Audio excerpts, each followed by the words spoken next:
সকালে বাবা স্কুলে পৌঁছে দিয়ে আসে মেয়ে অথৈকে। তখনও অথৈ জানতো না এটাই বাবার সঙ্গে তার শেষ স্কুলে আসা।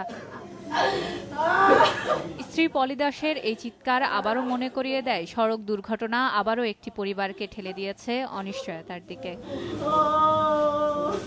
সাংবাদিক দীনেশ দাসের মেয়েকে প্রতিষ্ঠিত করার সব স্বপ্ন স্তব্ধ হয়ে যায় সড়ক দুর্ঘটনায়। রোববার সকাল ৯টার দিকে কাকরাইল মোড়ে মোটরসাইকেলে করে যাওয়ার সময় সাংবাদিক দীনেশ দাসকে টিসিবির ভাড়া করা একটি বাস পেছন থেকে ধাক্কা দিলে মাথায় মারাত্মক আঘাত পেয়ে ঘটনাস্থলেই মারা যান তিনি। সজোরে ধাক্কা দেওয়ার সময় হুন্ডা আরোহী তখন রাস্তায় পড়ে যায়, তখন বাসটি সজোরে এসে লোকটার মাথার উপর চাকা দিয়ে চলে যায়। তাৎক্ষণিকভাবে ড্রাইভার ও হেলপার সন্দেহে দুজনকে আটক করে পুলিশ। জব্দ করা হয় ঘাতক বাসটিকে।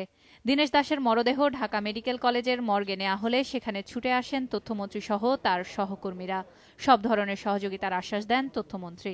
যে বাসগুলো করছে এরকম একটার পর একটা দুর্ঘটনা ঘটছে কয়েকদিন আগে, এর আগেও, এই ব্যাপারে আমাদের প্রত্যেকেরই আরো সতর্ক হয়ে, যাতে খালি আমরা বলবো আর কিছু হবে না, তাদের প্রয়োজনীয় যাতে ব্যবস্থা নেওয়া হয়। আমরা মনে করি যে সাংবাদিকতার জন্য একটা খুব নিবেদিত প্রাণ মানুষকে আমরা হারিয়েছি। পরে তার মরদেহ ঢাকা রিপোর্টার্স ইউনিটিতে নেওয়া হলে সেখানে শেষবারের মতো শ্রদ্ধা জানাতে আসেন সংবাদকর্মীরা।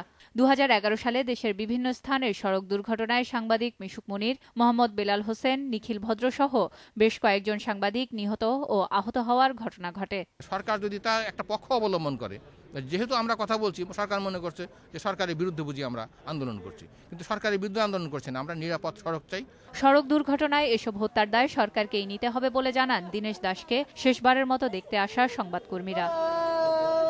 সেলিয়া সুলতানা, সময় সংবাদ, ঢাকা।